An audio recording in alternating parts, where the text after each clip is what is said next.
우리도 함께 찬양할까요? 우리 나 어디 거할지라도 우리 함께 찬양합시다.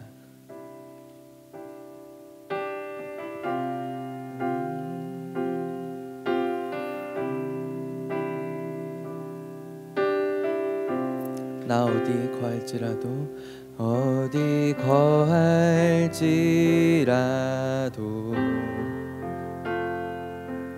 주 날개 나를 지키네. 그 그늘 아래서 나 주님을 노래하네. 외롭고 험한 길에 내 믿음 연약해져도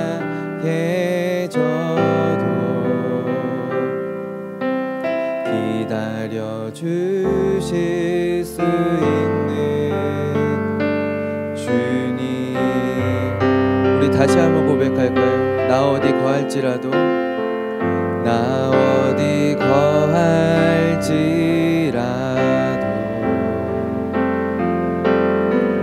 주 날개 나를 지키네.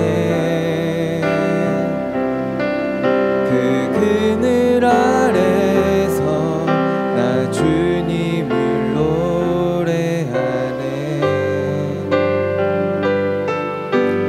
외롭고 험한 길에 내 믿음 연약해져도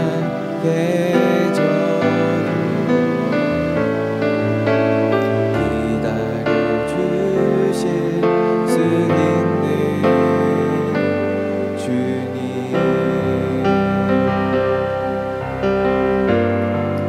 늘 나의 곁에 계시며 내게 말씀하시네.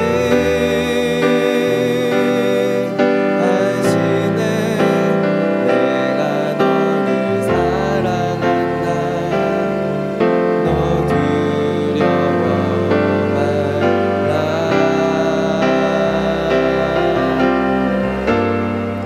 나 사랑하리.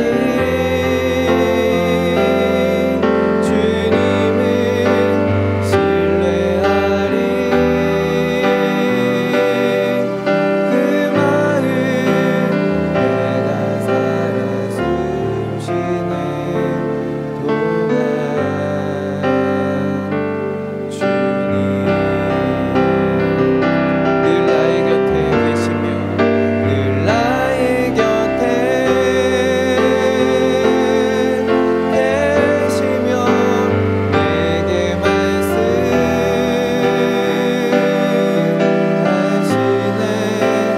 내가 너를 사랑한다. 너 두려워 말라.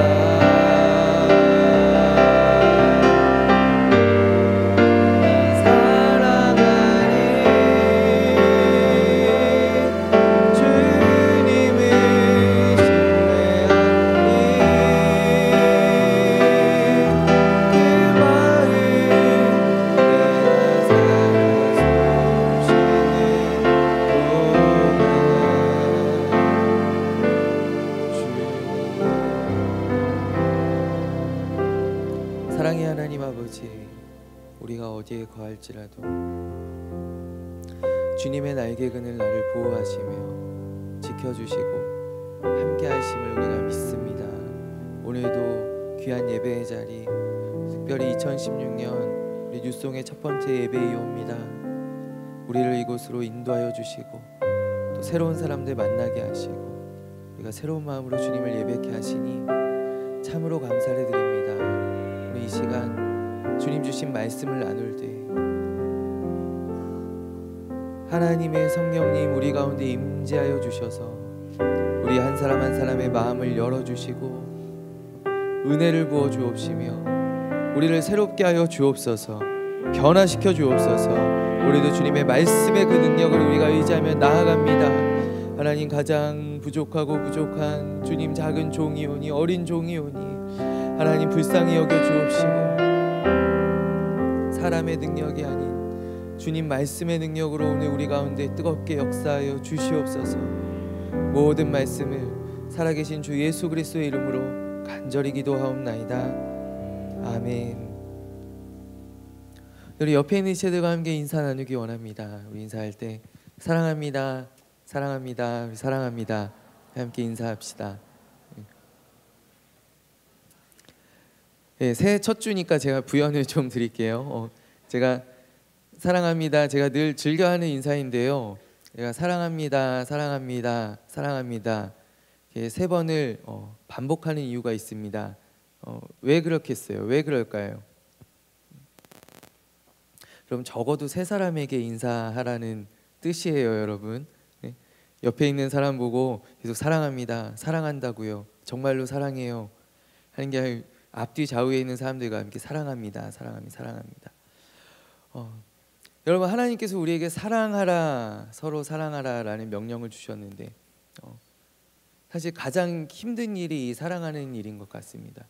우리 집에 있는 가족들에게도 실제로 사랑한다라고 하는 것도 그렇고 말로 고백하는 것도 여러분 얼마나 어렵습니까? 그렇기 때문에 저는 이 인사에 힘이 있다라고 생각합니다. 당회장 목사님들 강조하시는 것이 말하는 대로 된 말에 힘이 있다. 긍정적인 말을, 믿음의 말을 하자. 우리 여러분 주위를 한번, 옆에 좌우를 한번 보시겠어요? 한번 보시라고요. 보세요. 예. 너무 어색해요. 처음 만났어요. 예. 어때요, 여러분? 사랑하기가 어렵죠. 그렇기 때문에 우리가 더 이를 악물고 사랑합니다, 제가 정말로 사랑합니다, 사랑합니다 이렇게 인사할 때 이 말이 정말 씨앗이 되고 이것이 정말 자라나서 우리 안에 풍성한 사랑의 열매들로 맺혀지게 될 줄로 믿습니다. 그렇게 되기를 소망합니다.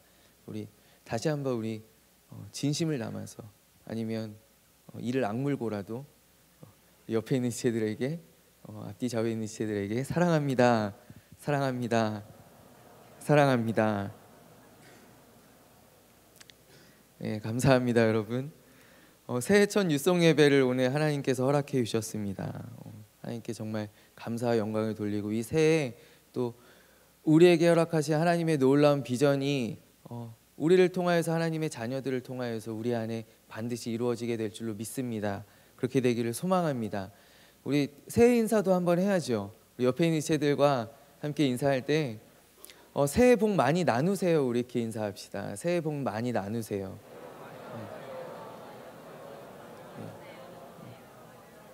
예, 새해 복 많이 나누세요. 우리는 이미 복 받은 사람들 아닙니까? 우리는 성경에 약속된 대로 하나님께서 우리에게 약속하신 복을 우리는 이미 받았고 누리고 있는 사람들입니다. 우리가 새해에 다시 한번 다짐하고 나누어야 할 것을, 우리가 가지고 있는 복을 조금 더 많은 사람들에게 나누는 것입니다. 나누는 것이 참으로 복된 줄로 믿습니다. 그렇다 여러분, 또 구정 명절에 가서 세배할 때 할아버지한테 할아버지 새해 복 많이 나누세요.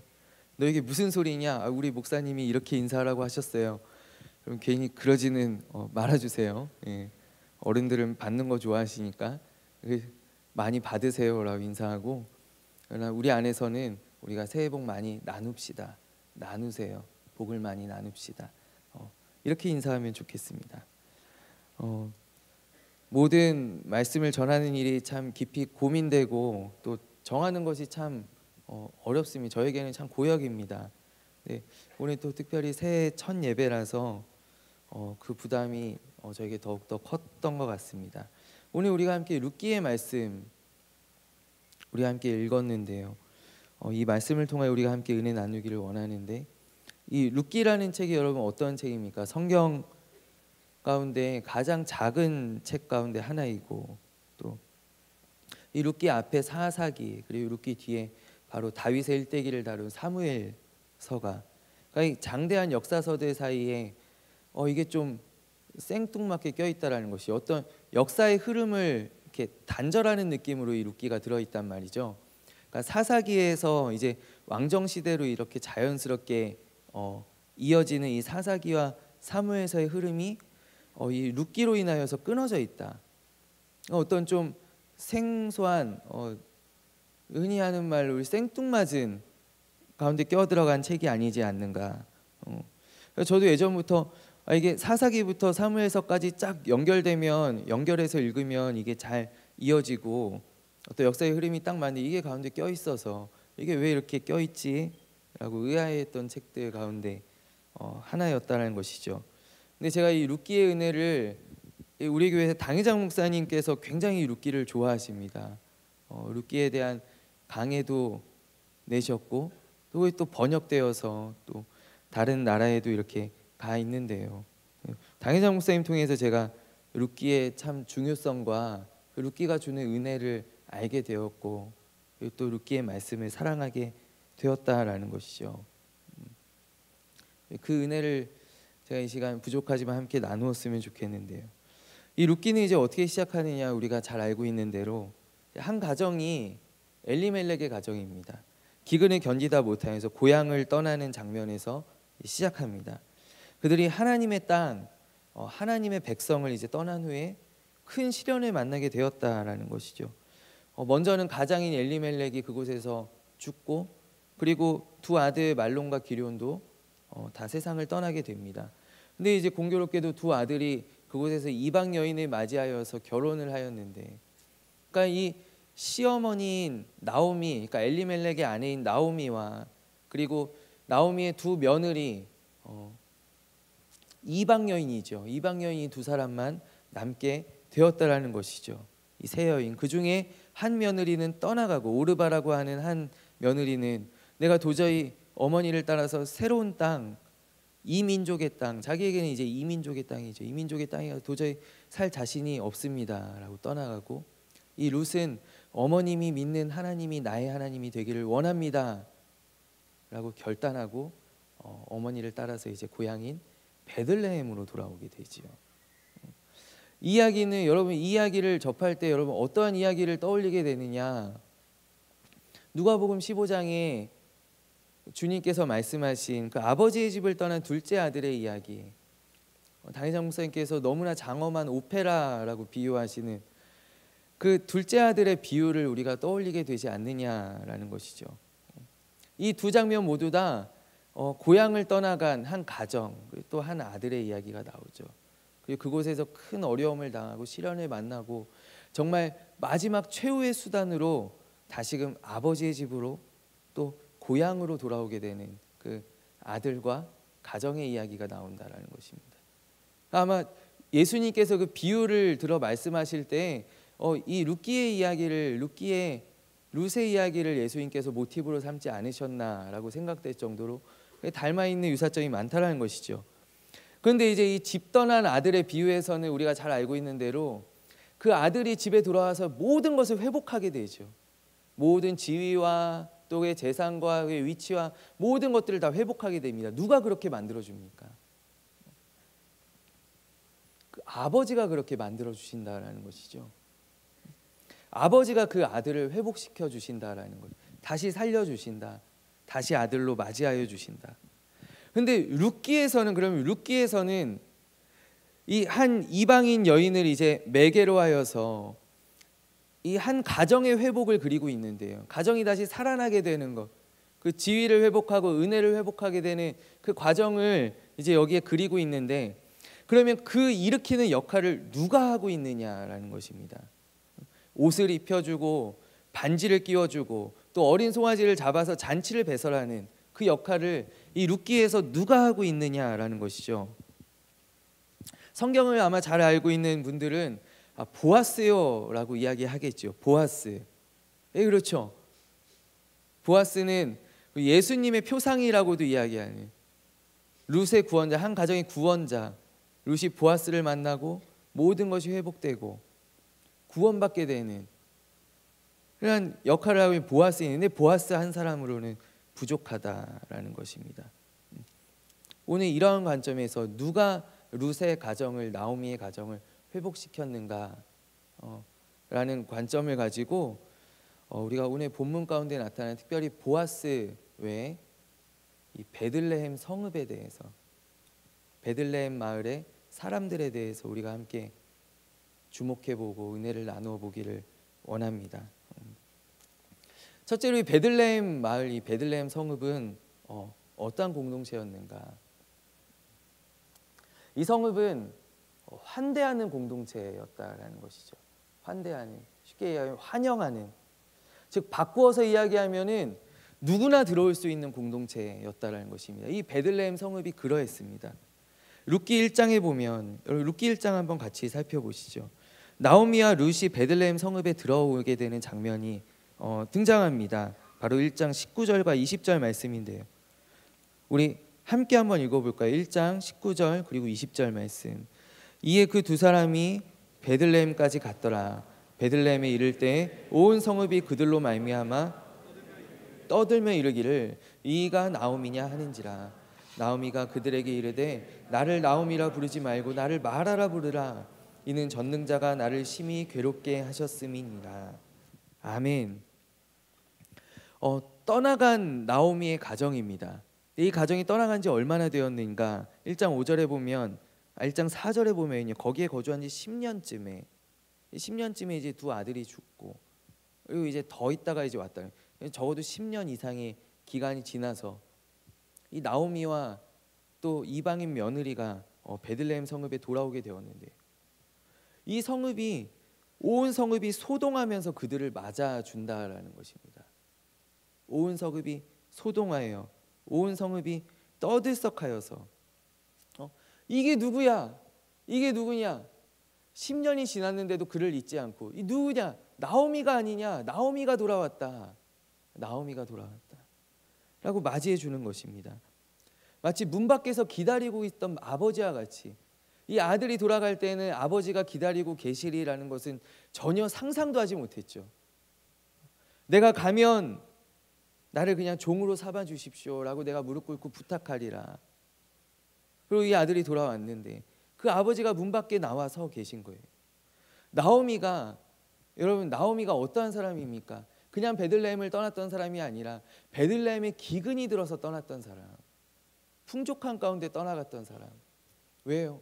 그들과 어려움을 함께하고 싶지 않아서, 나는 이 어려움 가운데서 벗어나기 위하여서, 나는 더 편하고 안락한 곳을, 안락한 삶을 내가 찾아가기 위해서 베들레헴 성읍을 떠나갔던 사람. 마치 아버지를 버리고 떠나갔던 아들과 같이 내가 더 잘 되기 위하여서, 더 잘 살기 위해 떠나갔던 그 사람. 그 가정을 10년이 지난 후에도 아우 이제 돌아왔는가. 그들이 베들레헴 성읍에 발걸음을 들이자마자 온 성읍이 떠들썩하여 환영하며 이가 나오미가 아니냐라고 환영해 주었다라는 것입니다. 여러분 이러한 공동체가 어디에 있습니까? 아들이 아버지 앞에 아버지 나는 아버지의 아들이라 일컬음을 내가 감당치 못하겠나이다. 나를 종으로 삼으소서 하는 것 같이 이 나오미가 감격하여서 나는 나오미라고 불릴 자격이 없습니다. 나오미는 기쁨이란 뜻이거든요.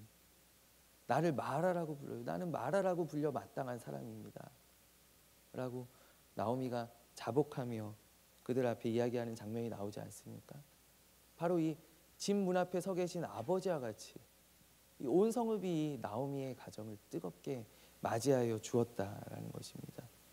여러분이 돌아온 두 사람을 한번 잘 살펴보십시오.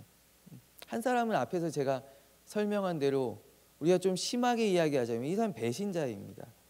어려움을 함께하지 않고 살 곳으로 떠나갔던 그러한 사람, 다시 어려워져서 돌아온 것, 꼴 좋다라고 이야기할 수 있죠. 그러나 그를 있는 모습 그대로 받아주었습니다. 근데 이 사람이 거기다가 또 누구를 데려왔는가? 혼자 온 것이 아니죠. 한 여인을 데리고 왔는데, 이 여인은 유대 사람, 당시 이스라엘 사람들이 정말 사람으로 취급하지 않았던 이방인들, 도저히 섞이면 안 되는, 우리가 섞일 수 없는 이방인을 데리고 왔다. 이방인, 그것도 유복한 여인도 아니고 우리에게 도움되는 여인도 아니고 과부를 데리고 왔다. 이방인 과부를 데리고 왔다. 자기도 과부가 되었습니다. 집 떠나간 배신한 과부가 또 거기에 이방인 과부를 데리고 들어왔다. 그런데 그들을 이 공동체가, 이 성읍이 따뜻하게 맞이해 주었다라는 것이, 비난하거나 조롱하는 말을 도저히 룻기를 통틀어서 찾아볼 수가 없다라는 것입니다. 너 그렇게 될 줄 알았다. 하나님은 살아계셔. 이런 말들을 이들에게 하지 않았다라는 것이죠. 잘 돌아왔다. 이가 나오미가 아니냐. 10년이 넘었어요. 그대로로구나. 우리가 기억하고 있었다. 그들을 환대하며 그들을 맞이해 주는 것입니다. 이것이 바로 베들레헴 공동체, 베들레헴 성읍의 능력이다. 둘째는 무엇인가? 베들레헴 성읍은 사람을 받아주는 데에서 그치지 않고 그 사람을 살리는 공동체였다. 살리는 성읍이었다. 그 사람을 인정해주고 있는 모습 그대로 그 사람을 높여줄 수 있는 그러한 공동체였다. 여러분 한번 우리 말씀을 다시 한번 볼까요? 우리 말씀 룻기 2장 7절의 말씀입니다. 룻기 2장 7절 말씀 우리 한 목소리로 같이 받들어 읽겠습니다. 그의 말이 나로 베는 자를 따라 단 사이에서 이삭을 죽게 하소서 하였고 아침부터 와서는 잠시 집에서 쉰 외에 지금까지 계속하는 중이니이다. 여러분 이 룻이 이방 여인 룻이 이 베들레헴 땅 하나님의 백성의 땅에 들어와서 적응하는 데 어려움을 겪거나 모멸당하지 않았다라는 것이 그들에게 무시당하지 않았다라는 것입니다. 오늘 이 장면은 무엇이냐 하면 이제 룻이 이제 밭에 나아가서 그 밭에 추수할 때 이제 미처 다 가져가지 못한 그 떨어진 이삭을 줍는 장면입니다. 근데 밭의 주인인 보아스가 나와서 이 룻이라는 여인이 생소하니까 이제 아래에 있는 그 밭을 관리하는 사환에게 물어보지요. 저 여인이 어떤 사람인가? 그러할 때 이 사환이 룻에 대해서 이야기하는 그 평가가 어떻냐라는 것입니다. 아, 저 여자요. 저 여자 그냥 이방 여인입니다. 소문 들으셨죠? 나오미 따라서 돌아온 모압 여인 룻입니다. 이렇게 이야기하지 않았다라는 것이죠. 룻에 있는 모습 그대로, 룻의 성실함 그대로 그가 나로 베는 자를 따라 단 사이에서 이삭을 죽게 하소서 하였는데 아침부터 와서는 잠시 집에서 쉰 후에 지금까지 계속하는 중입니다. 이 여인이요 대단한 사람입니다. 이 여인이 시어머니 나오미를 봉양하는데 아침부터 나와서는 점심때 잠깐 쉰 후에는 계속하여 이삭을 줍고 있습니다. 얼마나 열심히 일하고 있는지 모릅니다. 그러자 이제 이 보아스는 룻하고 이제 비교되지 않는 그런 신분의 차이가 있는 사람이죠. 밭의 주인이고 이방 여인이고 과부인 룻이. 보아스가 룻에게 다가가서 하는 이야기가 있어요. 바로 11절 12절입니다. 제가 한번 받들어 읽겠습니다. 보아스가 그에게 대답하여 이르되 내 남편이 죽은 후로 내가 시어머니에게 행한 모든 것과 내 부모와 고국을 떠나 전에 알지 못하던 백성에게로 온 일이 내게 분명히 알려졌느니라. 무엇이냐면 이 새롭게 공동체에 들어오게 된 이 룻에 대해서 나쁜 말이 아니라 좋은 말들이 성 안에 가득히 돌고 있었다. 룻에 대해서 좋은 말들이 이 성에 돌고 있었다. 내가 시어머니를 봉양하는 것과 또 정말 알지 못하는 생소한 땅에 와서 여기에서 정말 성실하게 일하고 있는 그 모든 것들이 내게 분명히 들려져 알려졌다. 그러니까 이 룻에 대해서 좋은 이야기를 해주는 성읍이었다라는 것이 베들레헴 성읍이요. 여러분 참 놀랍지 않습니까? 아니에요. 베들레헴에 대해서 별로 주목해보지 않았어요? 이 성읍이요 정말 놀라운 성읍입니다. 이 돌아온 이방인에 대해서 계속하여 좋은 말들을 해주는 그런 성읍이다. 있는 모습 그대로 험담하지 않고 발목을 잡지 않고 좋은 말을 해주는 성읍이요. 그리고 보아스도 룻에게 이와 같이 이야기하죠. 여호와께서 내가 행한 일에 보답하시기를 원하며 이스라엘의 하나님 여호와께서 그의 날개 아래 보호를 받으러 온 내게 온전한 상 주시기를 원하노라. 이 보아스도 이방 여인 룻에게 축복을 해주는 것입니다. 또 오늘 읽은 본문의 말씀을 여러분 한번 살펴보십시오. 4장 본문의 말씀 우리가 함께 읽었는데요. 이제 룻이 정말 이 룻기를 통하여서 보아스를 통하여서 인생 역전을 하지 않았습니까? 인생 역전을 했다는 것이죠.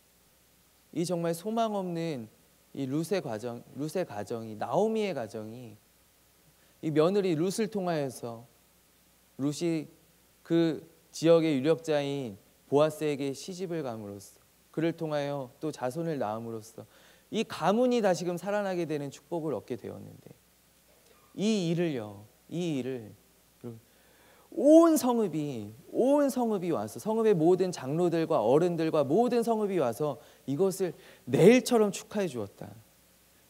내일처럼 축하해, 진심으로 축하하고 축복해 주었다. 너무 기뻐해 주었다. 아, 참 잘된 일입니다. 너무나 잘 되었습니다. 당신의 가정이 저 우리의 조상 유다의 그런 베레스의 가정같이 되기를 원합니다. 다말을 통해 낳았던 베레스의 가정같이 되기를 원합니다. 축복받기를 원합니다. 하나님 함께 하시기를 원합니다. 그들을 진심으로 축복해 주었다라는 것입니다. 여러분, 우리가 이렇게 할 수 있을까요?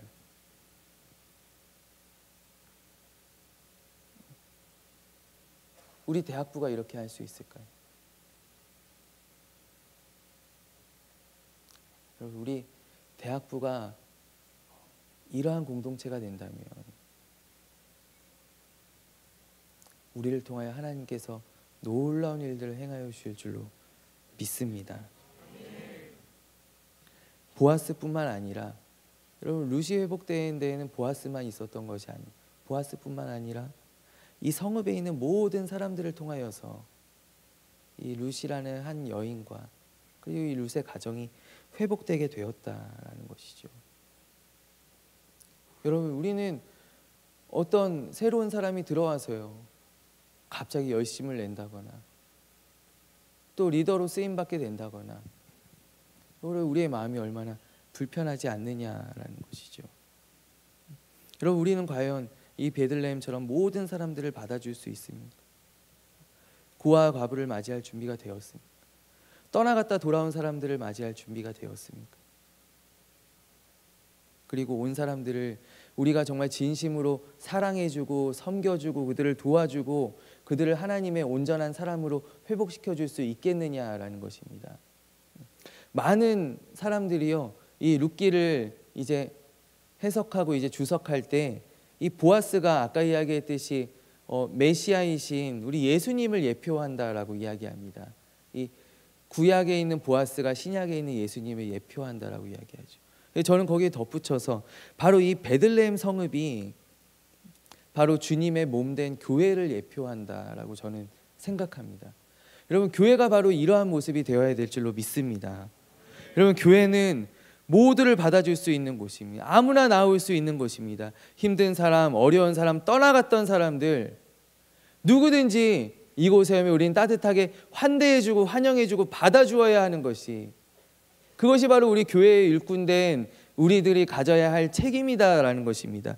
또 한 가지는 무엇인가? 여러분, 교회는 사람이 살아나는 곳이 되어야 한다는 것입니다. 아무 소망이 없는 룻의 가정이 이 베들레헴 성읍으로 돌아와서 하나님의 구원의 복을 받는 은혜의 가정으로 회복되었던 것과 같이, 여러분, 우리 사랑하는 교회가, 우리 대학부가 누구든지 우리 대학부 안에 들어오면 힘을 얻고 회복되고 소생하고 끊어졌던 소망이 다시금 샘솟아 흘러 넘쳐나는 사람을 살려내는 공동체, 사람을 일으키는 공동체, 여러분, 그러한 공동체가 바로 우리가 되어야 할 줄로 믿습니다. 교회는 바로 그러한 곳입니다. 교회는 그러한 곳입니다. 여러분, F1 레이스 우리에게는 많이 생소한데, 여러분, F1 그 자동차예요. 자동차. F1 레이스를 여러분 보면요, 몇 년 전에, 2년 전에 우리 영암에서도 한번 했었죠. 그 레이스 가운데 가장 큰 볼거리 중에 하나가 무엇이냐면, 사실 막 달리는 거 정신없이 휙휙 지나가 잘 보이지 않아요. 근데 거기에 가장 큰 흥행 요인이 무엇이냐면 이제 차를 정비하는 그 피트라는 곳이 있어요. 핏. 거기 이제 여러분들이 이제 딱 뭐 영화 같은 거 이제 보면 매체를 통해 아셨겠지만, 이제 사람들이 이제 무거운 타이어 하나씩 들고 차가 딱 들어오자마자 번개같이 탁탁탁탁 타이어 풀어내고 또 새 타이어 갈아 끼워주고 엔진들 막 손보고 막 정비해서 다시금 오케이 하고 다시 차를 내보내는, 이제 그 일을 하는 곳이 이제 피트거든요. 그 F1 레이스의 가장 볼거리가 무엇이냐면, 그 레이스를 하던 자동차가 피트인하는 순간 이제 그 쉼 없이 달리는 그 레이스 가운데 이제 유일한 정적인 순간이죠. 그 피트인 하는 순간 이제 모든 그 사람들이, 정비공들이 다 달려들어서 그 차를 고치고 차를 다시금 살리는 그 순간, 여러분 이 레이스가요, 이제 보통 한 서킷, 이렇게 서킷이 있으면 그 서킷을 60바퀴 정도 돈다고 합니다. 한 300km 되는 거리를 쉼 없이 이제 도는데, 그 중에 어떤 차든지 예외가 없습니다. 어떤 차든지 적어도 2번 아니면 3번을 피트인을 해야 그 레이스를 완주할 수 있다는 것이죠. 피트인을 하면 여러분 그 시간이 얼마나 아깝습니까? 그 타이어 4개를 다 갈고 모든 차를 정비하는데 걸리는 시간이 평균적으로 20초라고 합니다. 20초에서 25초. 근데 그 짧은 시간에도 이 레이스가 시속 300km, 400km로 막 나가기 때문에 그 20초 동안 어마어마하게 격차가 벌어진다는 것이죠. 그래서 이 피트에 들어가는 것이 참 이 레이서들에게는 너무나 망설여지는 순간입니다. 내가 혹시 차가 아직 괜찮은데 더 달릴 수 있는데 들어가서 내가 시간을 낭비하는 것은 아닐까. 근데 좀 중요한 것은, 명심해야 할 것은, 내가 다시 달릴 힘을 얻기 위해서는 이 피트에 반드시 들어가야 된다는 것이. 반드시 들어가야 된다. 한 바퀴만 더, 내가 한 바퀴만 더 돌면 괜찮겠지 라고 한 바퀴를 더 도는 사이에 엔진이 과열되고 타이어가 펑크나고 더 이상 레이스를 할 수 없는 상황에 빠지게 될 수 있다라는 것입니다. 반드시 달리는 차량들은 피트인을 해야 됩니다. 여러분, 교회라는 곳은 어떤 곳이냐? 우리는 계속 달리기 위하여서 우리는 철치인을 해야 되는 줄로 믿습니다. 교회는 우리가 살아나는 곳입니다. 교회는 우리가 새로운 타이어를 갈아 끼는 곳입니다. 교회는 우리가 회복되는 곳입니다. 누구나 올 수 있는 곳이고 누구나 살아날 수 있는 곳이 바로 교회인 줄로 믿습니다. 여러분, 오늘 새해 첫 예배입니다. 오늘 많은 사람들이, 우리가 지난주에 많은 졸업생들을 청년부로 떠나보냈는데요, 또 많은 사람들이 이렇게 오셨습니다. 참 너무나 감사합니다. 우리 가운데 36기 신입생들도 있고요. 이제는 정말 여러분 눈치 보면서 나오지 않아도 됩니다. 여러분 이제 고등부로는 돌아갈 수 없습니다. 여기로 나오셔야 됩니다. 36기 신입생들도 있고요. 또 오랜만에 우리 새해 첫 예배인데 새 그룹장님한테 연락받고 우리 기대하는 마음으로 오랜만에 교회에 나온 우리 내 사랑들도 있을 것입니다. 떠나갔던 사람들도 있을 것입니다. 호기심에 새해 첫 예배인데 한번 나와본 사람들도 있을 것입니다. 뭐 정말 여러분들 가운데는 오늘 첫 예배인데 누가 설교할까 라고 궁금해서 나오신 사람들도 있을 줄로 압니다. 그러나 어떠한 이유를 가지고 나오셨던 간에 여러분 다 괜찮습니다. 우리는 여러분들을 맞이하고 환영하고 또 품어줄 수 있는 준비가 되어 있습니다. 떠나갔던 사람들도, 새로운 사람들도, 내 믿음을 잃어버린 사람들, 지쳐있는 사람들도, 나의 삶이 막혀있는 사람들도, 누구든지 간에 이곳에 오면 환대와 또 변화의 역사가 시작되게 되는 줄로 믿습니다. 교회가 바로 그런 곳입니다. 교회는 또 내가 살아나는 곳입니다. 살아나는 곳. 여러분, 제가 이런 질문들을 참 많이 받습니다. 저는 교회에 오면은 참 좋아요. 교회 오면 참 좋아요. 말씀 들으면 제가 힘이 나고요. 믿음이 생기는 것 같아요. 그런데 세상에 나아가면 월요일부터 이제 제 삶을 시작해 보면요, 그때 생겼던 용기, 그때 생겼던 힘, 능력은 온데간데 없어요. 저는 또 세상에서 지치고 또 구르고 하다가 또 토요일에 또 정말 지친 몸과 지친 마음을, 낮아진 자존감을 가지고 나는 이번 주에도 또 실패했구나. 하나님의 말씀대로 살아가지 못하였구나. 나는 믿음으로 행하지 못하였구나. 자괴감을 가지고 또 교회에 나오는, 이게 계속 반복되니까요. 자기가 너무나 힘들다라는 거예요. 나아지는 것 같지 않고, 교회 올 때는 좋은데 나가면 똑같다. 또 오면 좋은데 나가면 똑같다. 여러분 이게 무슨 얘기이냐? 여러분 이 당연한 얘기입니다. 왜냐하면 교회는 여러분들이 들어오는 피트와 같은 곳이기 때문입니다. 교회는 성한 사람들이 들어올 필요가 없어요. 잘하고 있는 사람들이 들어올 필요가 없어요. 지친 사람이, 더 이상 달려갈 힘이 없는 사람이, 더 이상 레이스를 지속할 수 없는 사람, 너덜너덜해진 타이어를 가지고 또 정말 금방이라도 불 붙을 것 같은 그런 과열된 엔진을 가지고 여러분 바쁜 일상 가운데 있는 사람들이 들어와서 쉼을 얻고 교체하고 다시 회복하여서 다시 나아가 일주일을 레이스할 수 있는 그 힘을 얻는 곳이 바로 교회이기 때문입니다. 여러분 지쳐서 나오는 것이 당연합니다. 괜찮습니다. 그러나 여러분 철치인하지 않으면 여러분들 그 힘조차도 언젠가는 다 소진되어서 여러분 더 이상 레이스를 할 수 없는 지경에 이르고 만다라는 것입니다. 그때 우리는 반드시 철치인해야 됩니다. 우리는 교회로 돌아와야 됩니다. 베들레헴 성읍과 같은 그러한 공동체가 우리에게 필요한 것입니다. 우리를 다시금 살리고 우리를 인정해주고 우리를 받아주고 우리를 은혜로 다시금 세워줄 그러한 공동체가 우리에게 필요하다라는 것입니다. 여러분 어떻게 베들레헴이 이러한 성읍이 될 수 있었을까? 어떻게 베들레헴이 이렇게 베들레헴에는 뭔가 특별한 사람들만 사는 것일까? 베들레헴이 어떻게 이러한 일들을 할 수 있는 그런 모임이 되었을까? 공동체가 되었을까? 여러분 마지막으로 이 베들레헴의 특징은 어떤 특징이냐면요, 베들레헴은 하나님의 말씀이 살아있는 공동체였다라는 것입니다. 베들레헴은 하나님의 말씀이, 하나님의 율법이 살아있는 공동체였다. 여러분 이 베들레헴, 이 룻기의 배경이 되는 여러분 시대를 잘 살펴보면은요, 이 시대는 여러분 이스라엘 역사상 가장 영적으로 혼탁한 시대였다라고 하는 이 사사 시대를 이 룻기가 정확하게 관통하고 있습니다. 사사 시대의 한복판에 있다라는 것입니다.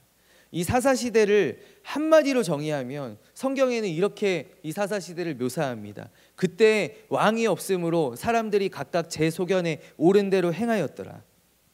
여러분 이 룻기에서 바로 이어지는 이 사무엘서는 처음에 시작할 때 이 시대상을 뭐라고 묘사하냐면요, 그때에는 하나님의 말씀과 이상이 희귀하였다. 그때는 하나님의 말씀과 이상이 좀처럼 나타나지 않았다.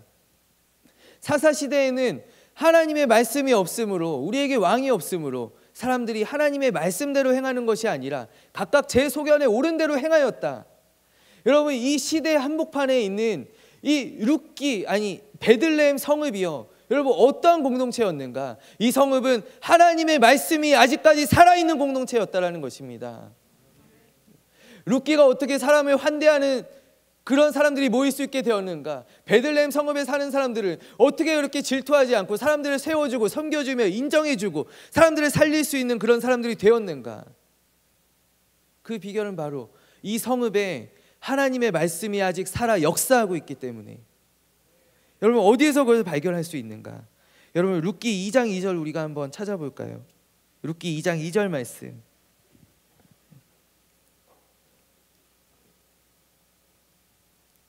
모압 여인 룻이 나오미에게 이르되 원하건대 내가 밭으로 가서 내가 누구에게 은혜를 입으면 그를 따라서 이삭을 줍겠나이다 하니 나오미가 그에게 이르되 내 따라 갈지어다 하며. 또 한 곳만 여기 같이 읽겠습니다. 15절 16절. 룻기 2장 15절 16절 말씀 함께 읽어보겠습니다. 룻이 이삭을 주우러 일어날 때 보아스가 자기 소년에게 명령하여 이르되 그에게 곡식단 사이에서 줍게 하고 책망하지 말며 또 그를 위하여 곡식 다발에서 조금씩 뽑아 버려서 그에게 줍게 하고 꾸짖지 말라 하니라. 아멘. 여러분 이게 무슨 말인지 잘 모르겠죠. 처음에 제가 봉독해드린 말씀은 룻이 이제 시어머니에게 이야기를 하는데, 어머님 내가 나가서 내가 누군가의 밭으로 가서, 이미의 밭에 가서 내가 그 사람에게 은혜를 입으면 그를 따라서 이삭을 줍겠습니다 라고 하는, 이게 무엇이냐 하면 모세오경을 통하여서 하나님께서 이스라엘 백성들에게 명하신 명령 가운데 하나가, 너희는 추수할 때 밭에 이삭을 다 베지 말고 떨어진 이삭을 줍지 말아라 라고 하나님께서 명령하시거든요. 왜 그러냐면 가난한 자들이 와서 그것을 주어서, 이삭을 주어서 그것으로 연명할 수 있도록, 너희는 가난한 사람들을 위하여서, 어려운 사람들을 위하여서 그 밭에 이삭을 줍지 말아라. 추수할 때 그냥 베어진 것만 들고 들어와라. 근데 이 하나님의 말씀이 이 사사기 시대에 지켜지지가 않는 거예요. 도무지 지켜지지가 않아요. 사사 시대는 하나님의 말씀이 지켜지지 않는 시대였어요. 사사기 마지막에 가면, 제가 길게 설명할 수는 없습니다만, 그때 베냐민 지파와 이제 이스라엘 전체의 전쟁이 나와요. 그 전쟁의 발단이 무엇이냐 하면, 한 사람이 이제 여행을 하다가 베냐민 성읍에 들어갔는데 밤이 새도록 이 사람을 우리 집에 와서 쉬십시오, 우리 집에 와서 머무십시오 라고 권하는 사람이 없었다라는 거예요. 근데 나그네를 권하여서 자기의 집에 유숙하게 하는 것, 나그네를 대접하는 일은요, 그래서 하나님께서 율법을 통하여 이스라엘 백성들에게 명령하신 일입니다. 너희는 지나가는 나그네를 그냥 절대로 지나가게 하지 말고 너희는 그를 대접하여 공개하여. 왜냐하면 너희도 예전에 애굽에서 나그네였지 않는가. 너희 옛날에 애굽에서 400년 동안 나그네였지 않는가. 그러니까 너희도 나그네를 공개하여. 근데 이게 사사시대에 가서 하나님의 말씀이 지켜지지가 않는 거예요. 하나님의 율법이 땅에 떨어진 시대가 되었다. 그런데 그 시대에 땅에 떨어진 하나님의 율법이 이 베들레헴 땅에는 아직 살아있는 것입니다. 실제로 룻이 가서, 여러분 그때 베들레헴이 큰 기근을 경험했습니다. 온 성읍이 큰 기근을 경험했다고 해요. 누가 거기에 이삭을 버려두겠습니까? 여러분, 떨어진 이삭을 주워가는 것은 도둑과 같은 것입니다. 누가 그래서 가만히 놔두겠습니까? 그때 시대상이 그러했다고 해요. 그러나 이 룻이 보아스의 밭에 가서 온전히 보호 아래에서 그 이삭을 줍는 것입니다. 하나님의 말씀, 하나님의 율법이 아직 이 베들레헴에서는 살아있었다. 또 우리 함께 읽은 15절 16절 말씀에 보아스가 룻을 위하여 특별히 부탁하는 장면입니다. 룻을 곡식단 사이에서 줍게 하고 책망하지 말며 그를 위하여서 그냥 베는 게 아니라 곡식다발에서 좀 더 뽑아서 훅 뽑아서 일부러 떨어뜨려 놔라. 더 많이 주워갈 수 있도록 그렇게 하여라. 그래서 룻이 밭에 가서 저녁까지 주우니까 보리가 정말 산더미처럼 쌓인 거예요. 나오미에게 가니까 깜짝 놀라서 나오미가 그 보아스를 축복하는 장면이 나오지 않습니까? 이것은 무엇이냐면 고아와 과부를 불쌍히 여기는 거예요. 고아와 과부를 불쌍히 여기는 거예요. 그때 유대 땅에 가장 불쌍한 사람들을 대표하는 단어가 무엇인가? 너희는 너희 마을 가운데 있는, 너희 공동체 안에 있는 고아와 과부를 절대 홀대하지 말아요. 그들을 대접하여 그들을 먹여 살려라 라고 하나님께서 명령하셨어요. 이 고아와 과부, 소망이 없는 사람이지 않습니까? 남편이 없습니다. 부모가 없습니다.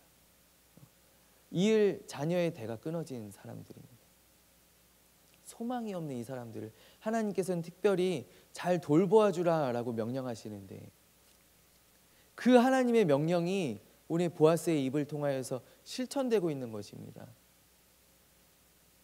보아스가 그의 밭에서 이삭들을 한 줌씩 뽑아서 일부러 흘려서 과부인 나오미와 또 그의 며느리 과부인 룻을 잘 공개하고 있는 장면입니다. 하나님의 말씀이 살아있는 공동체. 여러분, 이 룻기를 읽을 때 곳곳에서 아직 살아있는 하나님의 말씀을 우리가 발견할 수 있습니다. 4장에 이제 룻이 보아스와 결혼하는 장면이 나옵니다. 이 결혼이요, 얼마나 하나님께서 정해주신 율법 안에서 척척척척 절차대로 진행되는지요. 보아스가 이제 룻을 맞이할 마음이 들었어요. 룻이 참으로 현숙한 여인이로구나. 정말 우리 성읍 가운데 이와 같은 여인이 없구나. 맞이할 마음이 들었을 때 그는 그의 욕심대로 내 아내가 돼주세요 맞이한 것이 아니라 아직 절차가 있다라는 거예요. 절차가. 나보다 먼저 우선순위인 사람이 있다라는 거예요. 하나님의 율법에 의하여서 그 사람이 만약에 당신을 아내로 맞이하지 않겠다라고 하면 그 다음 순서인 내가 당신에게 남편의 책임을 다하겠습니다. 그리고 하나님께서 정해주신 그 절차대로 그 율법대로 룻이 보아스의 아내가 되는 것입니다. 여러분, 베들레헴 성읍 어떻게 이러한 성읍이 될 수 있었는가? 여러분, 이곳은 바로 하나님의 말씀이 아직 살아있는 공동체였다. 여러분, 우리가 사랑할 수 있는 능력이 어디에 나옵니까? 우리가 품어줄 수 있는 능력이 어디서 나오느냐는 것입니다. 우리 교회 올해 표어가 인자가 온 것은 섬김을 받으려 함이 아니라 도리어 섬기려 하고 자기 목숨을 많은 사람들의 대속물로 주려 함이니, 그럼 바로 섬김과 봉사, 사랑입니다. 올해 우리 교회가 이와 같은 방향으로 이제 나아갈 터인데, 여러분, 섬길 수 있는 힘이, 봉사할 수 있는 힘이, 사랑할 수 있는 힘이, 사람을 세워줄 수 있는 힘이 어디에 있냐라는 것입니다. 여러분, 우리에게는 그러한 힘이 있을 수가 없습니다. 그러나 하나님의 말씀에 그와 같은 능력이 있는 줄로 믿습니다. 여러분, 우리 사랑하는 대학부가 올 한 해 무엇을 붙잡아야 하는가? 우리가 봉사에 힘써야 하는가? 구제에 힘써야 하는가? 나눔에 힘써야 하는가? 친교에 힘써야 하는가? 교제에 힘써야 하는가? 여러분, 그 무엇보다도 우리가 하나님의 말씀을 위에 두고 하나님의 말씀을 붙잡는 공동체가 될 때 우리는 그 하나님의 말씀대로 서로 사랑하고 섬겨주고 낮아지고 사람들을 하나님의 사람들로 길러내고 하나님께서 귀하게 들어 쓰시는 공동체가 될 수 있다. 저는 반드시 그렇게 믿습니다. 여러분, 이 베들레헴이 우리에게 너무나 잘 알려진 곳이지 않습니까? 이 베들레헴이 나중에 어떻게 됩니까? 바로 이곳이 다윗의 고향이 되고 또 더 나아가서 예수님께서 탄생하신 예수님의 고향이 됩니다. 선지서 미가서에 보면 유대 고을 베들레헴아, 너는 유대 성읍 중에 가장 작을지라도 온 세상을 다스리는 만왕의 왕이 너에게서 나오리라. 마태복음에 유대 땅 베들레헴아, 너는 작지 아니하도다. 너는 작지 아니하도다. 사랑하는 여러분, 우리가 올해 이 베들레헴의 꿈을 함께 꾸기를 원합니다. 저는 이 꿈을 꾸기를 원합니다. 여러분들 같이 꾸었으면 좋겠습니다. 우리가 아름다운 베들레헴의 성읍, 베들레헴의 공동체를 우리가 함께 만들어 갑시다.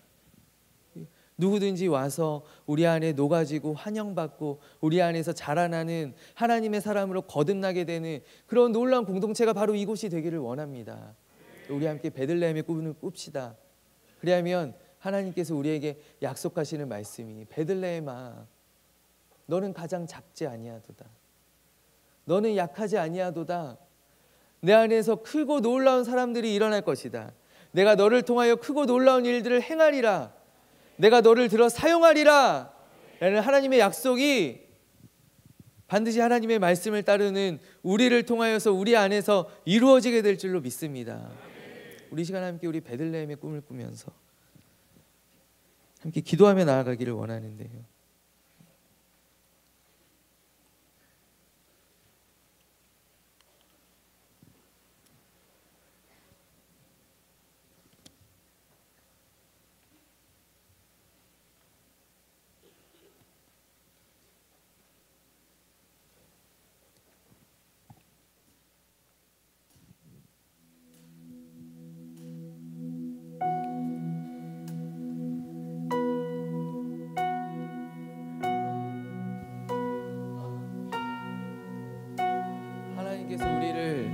자녀로 또 하나됨으로 불러주신 줄로 믿습니다. 우리가 주 안에서 거룩한 꿈을 꾸기를 원합니다.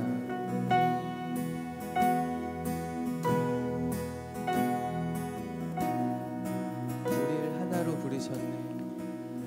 우리를 하나로 부르셨네.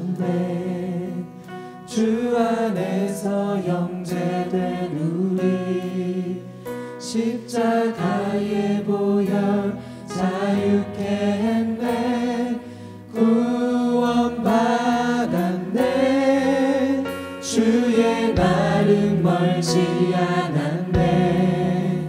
거룩한 나라 주의 백성 이제 일어나 승리 선포하며 함께 나가세. 우리 하나 되어 우리 하나 주를 예배할 때 아버지의 나라 여기 임하시네. 모든 나라 족속 백성 방언에서 주의 이름 높이네.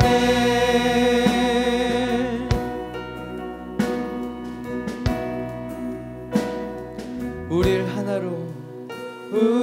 하나로 부르셨네.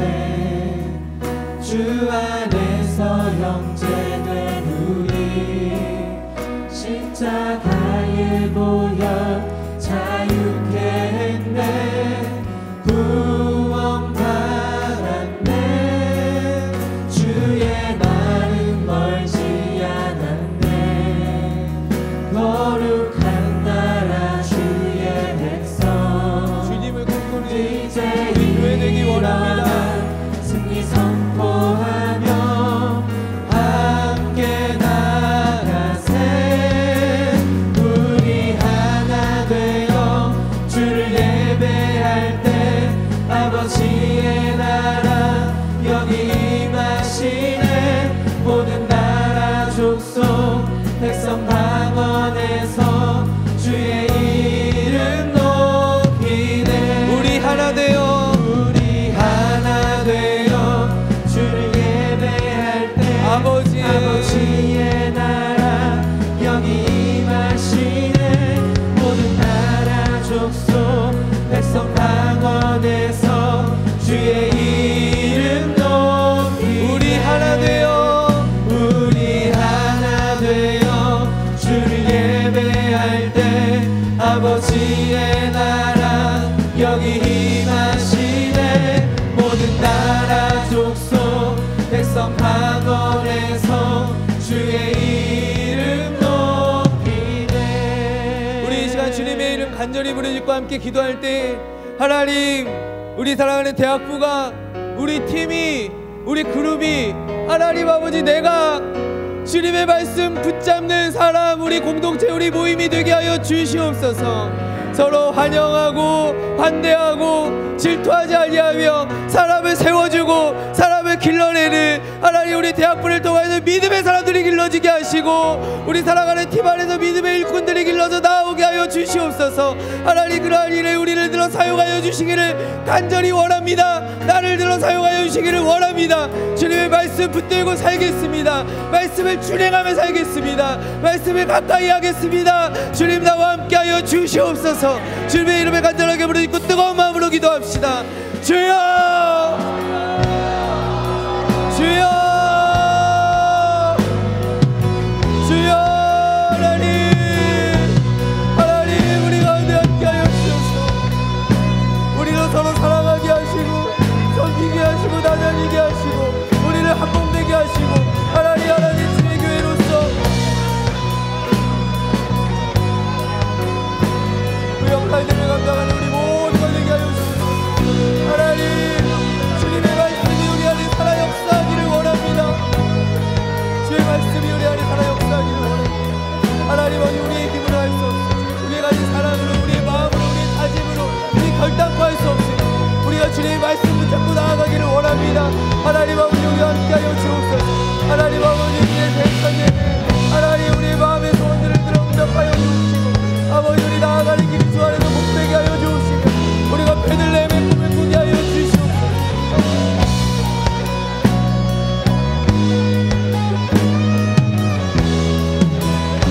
아버지, 우리가 베들레헴의 꿈을 꾸게 하여 주시옵소서. 하나님 함께하여 주실 줄로 믿습니다.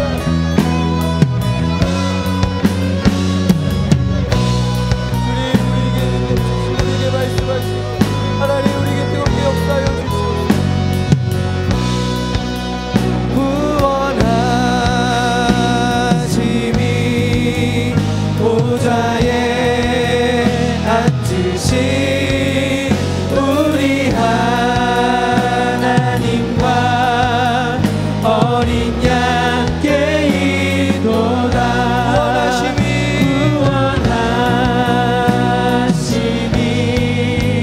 보좌에 앉으신 우리 하나님과 어린 양께 구원하심이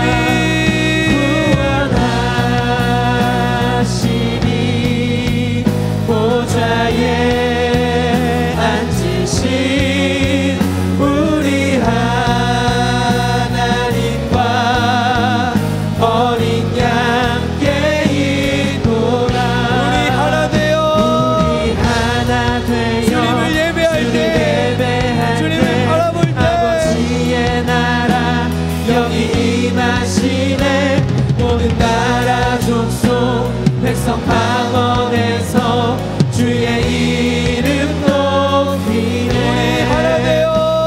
우리 하나 되어 주를 예배할 때 아버지의 나라 여기 임하시네. 모든 나라 족속 백성 방언에서 주의 이름 높이네. 하나님 아버지, 우리가 새롭게 시작하는 이 해에는 우리 모두가 베들레헴의 꿈을 꾸기를 원합니다. 하나님의 말씀이 살아있는 공동체, 사람을 살리고 환대하며 일꾼들을 길러내는 공동체, 누구든지 우리 안에 들어오면 소생케 되는 그러한 생명의 공동체 되기를 원합니다. 하나님, 우리를 그러한 일들을 하라고 불러주신 줄로 믿습니다. 우리 안에 사람들을 세우게 하여 주시옵소서. 하나님, 올해 우리에게 귀한 36기들 보내주셨습니다. 이들이 루세 가정과 같이, 나오미의 가정과 같이 우리 대학부 안에서 복을 받고 복을 누리고 하나님의 일꾼으로 자라나는 축복 있게 하여 주시옵소서. 하나님, 오늘 새해 첫 주를 맞이하여서 우리 여러 가지 모양으로 나온 우리 모든 시체들 있나이다. 하나님, 우리 대학부 안에 믿음의 뿌리를 깊이 내리게 하여 주시옵소서. 복 있는 사람은 시냇가에 심기운 나무와 같다라고 말씀하셨습니다. 우리 안에 믿음의 뿌리를 깊이 내리고 주님 주시는 그 말씀의 양분을 우리가 빨아 올려서 자라나고 열매 맺는, 다른 사람들을, 수많은 사람들을 이롭게 하는 그런 놀라운 축복을 우리 사랑하는 우리 대학부원대 한 사람 한 사람에게 주님 부어 주시옵소서. 우리는 마음이 좁고, 우리 연약하고, 우리 믿음이 부족하고, 우리는 강팍합니다. 주님 말씀으로 붙들어 주시지 않으면 우리가 이렇게 할 수 없나요? 우리가 결단하는 것으로, 우리가 다짐하는 것으로는 아버지, 우리가 이렇게 할 수가 없나이까. 주님 말씀 사랑하는 우리가 되게 하시고, 주님 우리의 예배를 회복시켜 주시옵소서. 하나님의 말씀이 생명력 있는, 운동력 있는 하나님의 말씀이 우리 안에 살아 역사하는 하나님, 우리 귀한 대학부가 주님 우리 뉴송이 되게 하여 주시옵소서. 함께 하실 주님을 의지합니다. 하나님, 새해에 우리 가지고 있는 우리의 마음의 소원들이 있습니다. 우리의 간절한 기도의 제목들이 있습니다. 우리가 전도하기 원하는, 우리가 반드시 구원해내기 원하는 우리 사랑하는 가족들, 우리 친구들이 있습니다. 우리 가지고 있는 우리의 목표들이 있습니다. 아버지, 이 모든 것들 위해 사람이 마음으로 그의 길을 계획할지라도 그 걸음은 여호와께서 인도해 주신다 하셨사오니 우리의 길을 인도하여 주시옵소서. 하나님 안에서 복된 한 해가 되게 하여 주시옵소서. 오늘 우리 함께 모이는 첫 모임들마다 성령님 함께 하셔서 우리 안에 막힌 담을 다 허물어 주시고 우리 하나 되고 함께 예배하고 함께 주님을 향하여 달려나아가는 우리 귀한 54개의 모든 팀들이 되게 하여 주시옵소서. 우리 사랑하는 대학부의 역사에 주님을 기대합니다. 소망합니다. 우리가 꿈꾸며 나아갑니다. 잘 될 줄로 믿습니다. 우리 승리할 것입니다. 모든 말씀을 살아계신 주 예수 그리스도의 이름으로 간절히 기도하옵나이다. 아멘.